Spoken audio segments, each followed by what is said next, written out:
दोस्तों, कैसे हैं आप लोग। और मैं डॉक्टर राज आज दोस्तों आपके सामने मैं बात करने वाला हूँ फिगर्स ऑफ स्पीच। दोस्तों एक ऐसा टॉपिक जो कि आपके 11वीं 12वीं की परीक्षाओं के साथ साथ कंपटीशन पर जैसे कि टेट, सी टेट और मेन हमारा जो फोकस है इसमें है टीजीटी, पीजीटी। दोस्तों टीजीटी में तो फिगर्स ऑफ स्पीच के 6 से 7 क्वेश्चन पूछे जाते हैं, मिनिमम 5 क्वेश्चन फिक्स हैं। तो दोस्तों मैं आपको फिगर्स ऑफ स्पीच की 2 लेक्चर में बात करूंगा। तो पहले लेक्चर में 7 फिगर्स ऑफ स्पीच पढ़ाऊंगा मैं आपको। ये मल्टी फिगर्स ऑफ स्पीच जिसके जो बेसिक होते हैं, बेस होता है जो 11वीं 12वीं लेवल हमको पढ़ते चले आए।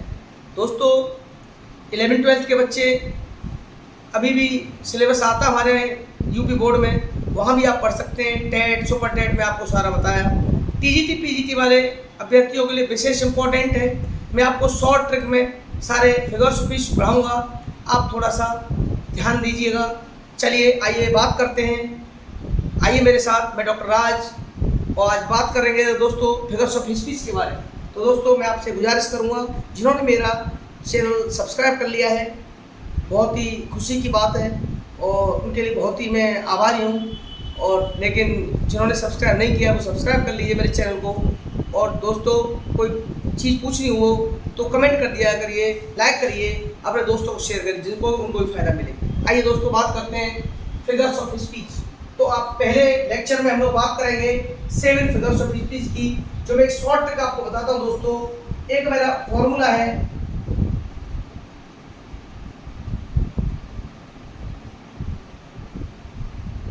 ये आप देख रहे होंगे, ये वर्ड में लिखा शैम्पू, SAMPHO। दोस्तों ये रियल शैम्पू की स्पेलिंग नहीं है, रियल शैम्पू की स्पेलिंग अलग होता है। ये हमारी ट्रिक है, शॉर्ट ट्रिक है। शॉर्ट ट्रिक में हम लोग बात कर रहे हैं 7 फिगर्स ऑफ स्पीच। तो मैं आपको बात करता हूं। देखिए पहला है सिमिली, एपोस्ट्रोफी, सारे में क्रम वाइज पढ़ाऊंगा, क्रम या आगे भी जो ऐसी भी है। मेटाफर, पर्सोनिफिकेशन,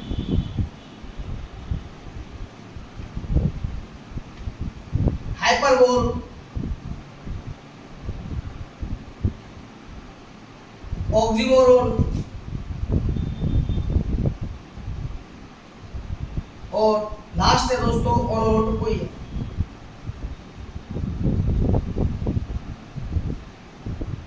समझ पा रहे हैं आप? ये 7 एक नाम आपको याद ही होंगे, 12th किया है तो नॉर्मली हर स्टूडेंट को याद रहता है। लेकिन इनको ट्रिक में कैसे समझें, कभी भी हमारे पास सामने सेंटेंस आता है, हम पहचान नहीं पाते कौन सा फिगर्स ऑफ स्पीच है। मैं इसी शॉर्ट ट्रिक आप बताने वाला हूँ। आज के बाद आप कभी इन 7 फिगर्स ऑफ स्पीच को नहीं भूलेंगे, कभी गलती नहीं करेंगे। देखिए शुरू करते हैं। पहला सिमिली, मैं आपको बताता हूँ, ये शॉर्ट ट्रिक आप याद रखिएगा।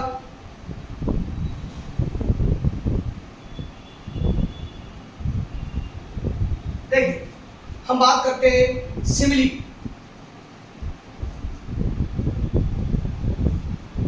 इस फिगर्स ऑफ स्पीच की क्वालिटी ये है दोस्तों कि पहले तो आपको एक बात बता दूं मैं, फिगर्स ऑफ स्पीच होता क्या है।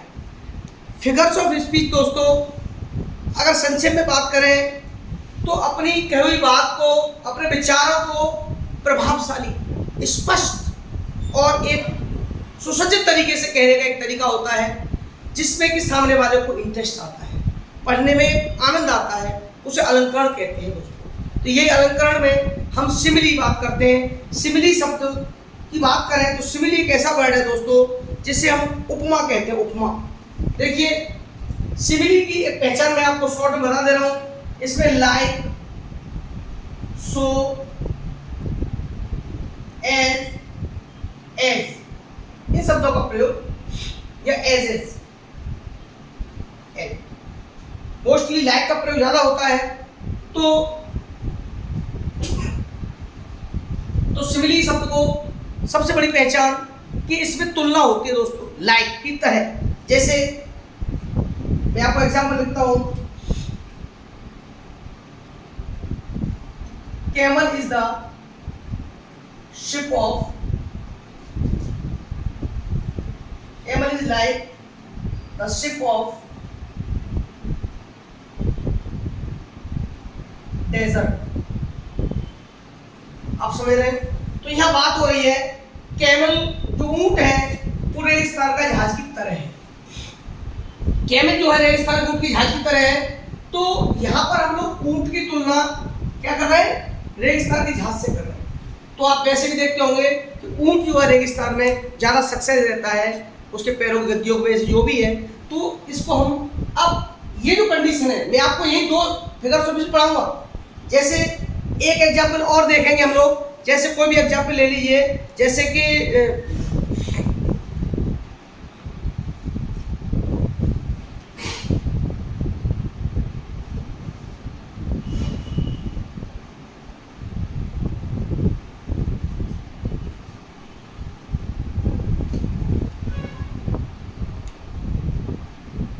his language is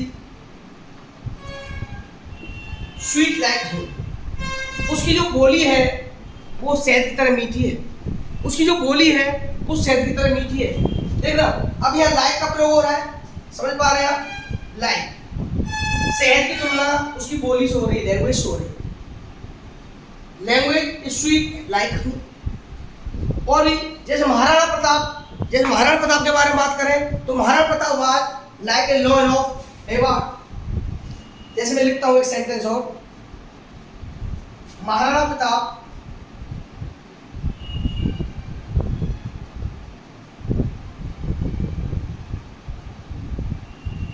is like a lion of battlefield. तो महाराणा प्रताप मतलब युद्ध में एक शेर की तरह थे। अब बात करेंगे दोस्तों अब तो हम, तो ये इनमें हमने जो परिवर्तन देखा, जैसे लाइक, यहाँ लाइक आया, यहाँ लाइक आया, यहाँ लाइक आया। इसलिए महाराणा प्रताप की तुलना युद्ध के शेर की तरह हुई है या लैंग्वेज की तुलना शेर की तरह हुई है दोस्तों। अब दोनों में, अब देखो मैं एक मेटाफर की बात करता हूँ दोस्तों, यही मैं आपको मेटाफर सिखाता हूँ। मेटाफर इसका रिवर्स होता है, विपरीत होता है। बस अंतर यह है, ये इसमें तुलना की गई है और इसमें ऊंट को रेगिस्तान का जहाज बता दिया गया है। ऊंट को रेगिस्तान का जहाज बताने का सबसे बड़ा कारण यह है कि ऊंट रेगिस्तान का जहाज है। तो कैसे? यहां पर तुलना जो करेंगे, बस अंतर क्या होगा, कैमल यहां पर जो हम बात करेंगे मेटाफर में लाइक सो ऐसे सब प्रयोग नहीं होंगे, बस इतना अंतर है। इनकी पहचान जैसे जाएगी, camel is the ship of desert. अब यहां तक देख रहे हैं आप, यहाँ लाइक का या लाइक नहीं है। ऊंट रेगिस्तान के जहाज की तरह है और वहां ऊंट रेगिस्तान का जहाज है। दोनों में अंतर आ गया। जहाज की तरह है तो यहाँ ऊंट की तुलना रेगिस्तान के जहाज, रेगिस्तान से की है। रेगिस्तान का जहाज, ऊंट रेगिस्तान का जहाज होता है। जैसे एग्जाम्पल ले लीजिए, लाइफ इज अ ड्रीम। जीवन एक सपना है। Life is like a dream, जीवन एक सपने की तरह है। अगर इसमें लाइक लगा देंगे तो क्या हो जाएगा दोस्तों? जीवन एक सपने की तरह हो जाएगा, यानी दोनों में अंतर आ जाएगा। जीवन को सपने के बराबर रूप दिया गया और मेटाफर के अंदर लाइफ को क्या कर दिया गया? जीवन बना दिया सपने को। क्यों? सपना भी देखते हैं हम, कोई सपना देखते हैं आप लोग, ऐसा होगा वैसा हुआ, सपना देखा, सुबह उठे तो हमारे तो कुछ दिखाई दिया नहीं, हमारे आसपास कोई होता नहीं है। तो यही है सपना। जीवन, आदमी जन्म लेने से लेकर मृत्यु तो कब चला जाता है, क्या होता है मालूम नहीं पड़ता, सपने की तरह हो जाता है। तो यही है। यहाँ लाइक लगा देंगे। अब लाइफ इज लाइक लगा दिया यहाँ दोस्तों, life is like a dream, तो लाइक लगा दिया तो लाइक में क्या हो जाएगा? सिमिली हो जाएगा, और लाइक हटा दिया तो मेटाफर हो जाएगा। ये है सिमिली और मेटाफर में अंतर। ठीक है, अगला यहाँ तक समझ में आ गया आपके। मैं अगला फिगर्स ऑफ स्पीच बात करता हूँ दोस्तों, पर्सोनिफिकेशन। पर्सोनिफिकेशन में क्या होता है? देखिए, जितने भाव होते हैं, फीलिंग्स होती हैं, लव, डेथ आदि जितनी फीलिंग्स होती हैं, उनका एक मानवीय रूप दे दिया जाता है। उनको ऐसा प्रतीत करा दिया जाता है जैसे कि वे मानव है, जैसे कि वे मानव है, जैसे personification.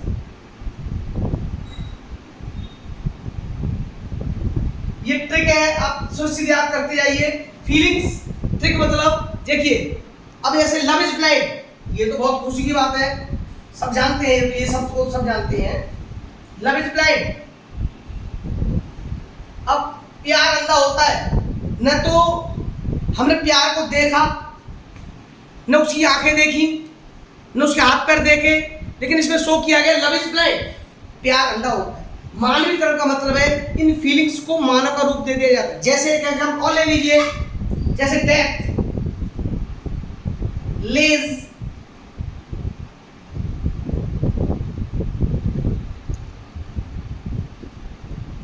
Her icy hands on Kings,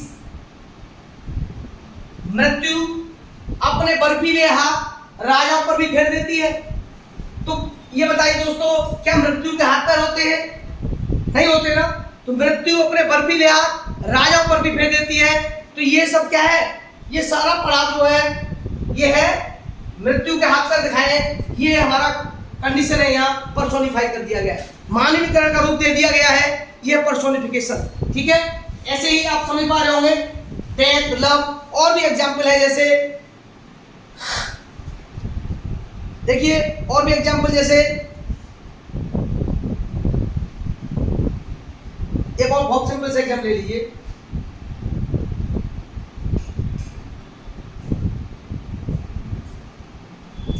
A lie has no legs, झूठ के पैर नहीं होते, झूठ के पैर नहीं होते। तो आप जानते ही हैं कि झूठ जो होता है वो एक भाव या एक प्रक्रिया होती है जिसमें कि हाथ पैर तो होते नहीं उसके। तो यहाँ पर क्या बना दिया है? झूठ के पैर नहीं होते, ऐसे लगा दिया जैसे झूठ के पैर उछलता हो। ये है पर्सोनिफिकेशन। अगला पढ़ेंगे दोस्तों हम, तीन हो गए, आप देखते जाइए। तीसरा हम पढ़ेंगे, देखिए सिमिली हो गया, मेटाफर हो गया, पर्सोनिफिकेशन हो गया, और हाइपरबोल। हाइपरबोल में अतिशयोक्ति होती है, किसी बात को बढ़ा चढ़ा के बोलना, हाइपरबोल। जैसे मान लो युद्ध के मैदान में खून गिर दिया वहीं, इस सेंटेंस को लिखना है हमें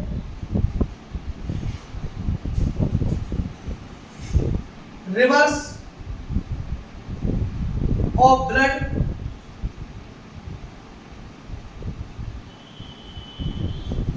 in the battlefield.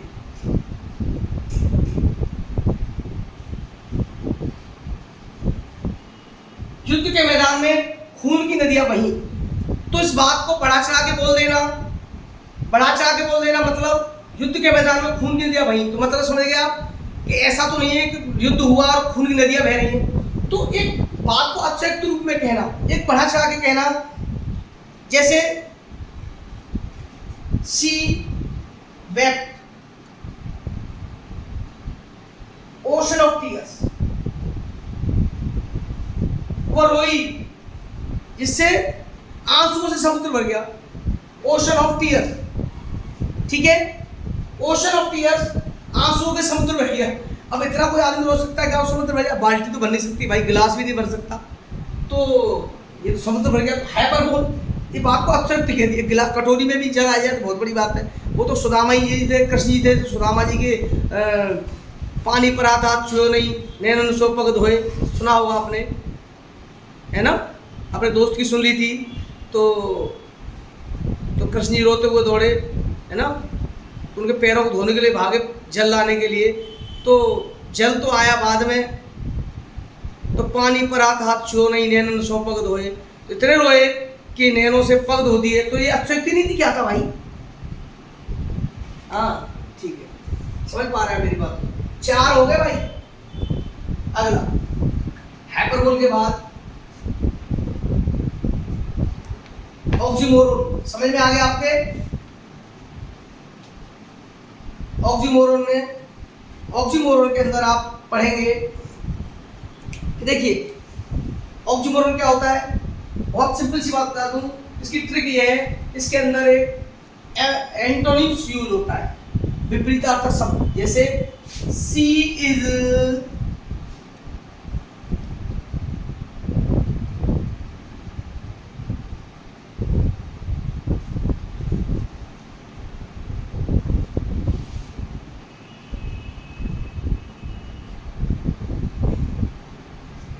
C is regularly regular,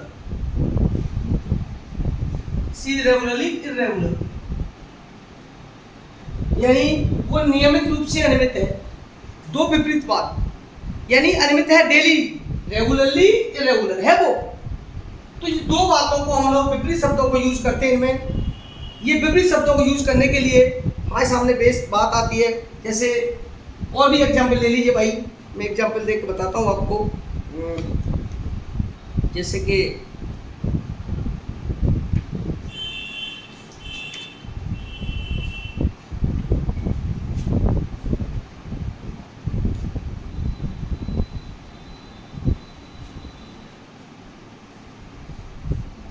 he is cowardly brave. तो ये कावर्ड, डरपोक और ब्रेव बहादुर, दो एंटोनिम्स हुए। मैं सिंपल ट्रिक बता दी आपको। पर्सोनिफिकेशन के अंदर उसका रूप, इंसान का रूप दे दिया सब्जेक्ट कर्ता के रूप में। ऑक्सीमोरन के अंदर एक विपरीत शब्द आ गए। सिमिली के अंदर लाइक एज आ गया, उसका विपरीत मेटाफर हो गया। ये बात समझ में आ गई आप। अगला बात करते हैं हम लोग दोस्तों छठवां,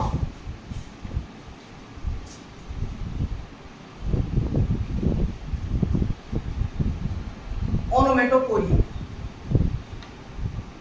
ओनोमेटोपोइया के अंदर पक्षियों की आवाज, साउंड, जैसे the snake,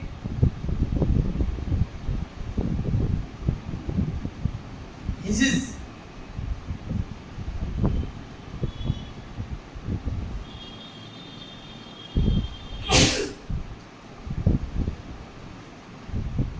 the birds chattering, the pig grunt grunt, शुगर घुर घुर करता है, the bees humming, यानी मधुमक्खियां झमनाती हैं। ये सब स्नेक हिजेस, ये सारे।